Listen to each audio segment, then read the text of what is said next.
امتحان شروع ہوتا ہے، اور یہ جو آزمائش ہے، یہ امتحان ہیں، یہ اللہ والوں پر آتے ہیں۔ ابراہیم خلیل اللہ علیہ السلام کی جان پر جب بات آئی تو نار نمرود کے اندر گئے، جس کو اللہ تبارک و تعالیٰ نے گل و گلزار بنا دیا۔ یہ پہلا امتحان تھا۔ اس کے بعد ابراہیم خلیل اللہ علیہ السلام کے ہاں اولاد نہیں ہوتی، اور ایک عرصے دراز کے بعد جو ہے وہ جب اولاد سے اللہ تبارک و تعالیٰ نوازتا ہے، اولاد نہیں تو تب بھی امتحان سے گزر رہے تھے۔ اب جب اولاد ہو گئی تو ایک نیا امتحان شروع ہو گیا، اور آپ کو خلیل اللہ کا لقب ملا۔ اور خلیل کہتے ہیں کس کو؟ دوست کو، یعنی اللہ کا دوست۔ تو فرشتوں نے بارگاہ الوہیت کے اندر عرض کی، مولا جس کے متعلق تو کہتا ہے کہ خلیل ہے، اس کو تو نے بیٹا دیا ہے، وہ تو اس کے ساتھ اتنی محبت کرتا ہے، وہ تو اس کو اتنا خلیل جانتا ہے کہ تیرے ساتھ جو دوستی کا ایک رشتہ ہے وہ تو مان پڑتا ہوا نظر آتا ہے۔ تو اللہ تبارک و تعالیٰ نے فرمایا کہ میرا خلیل، میرا دوست ایسا نہیں کر سکتا ہے۔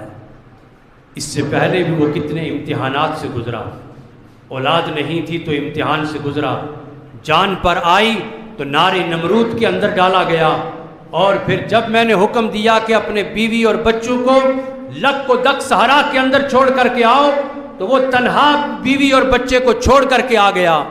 کتنے امتحانات سے گزرا، لیکن اگر تم کہتے ہو تو میرے ابراہیم کو امتحان ایک اور امتحان کے اندر بھی ڈالتے ہیں۔ تو صحیح ابراہیم علیہ السلام نے اللہ تبارک و تعالی، چونکہ مالدار تھے، آپ بہت زیادہ مالدار تھے، اور آپ نے 1000 بکری اللہ تبارک و تعالیٰ کے نام پر قربانی کی، 1000 بکریاں، اس کے بعد 300 گائیں قربانی کی، اور اس کے بعد 100 اونٹ قربان کیے۔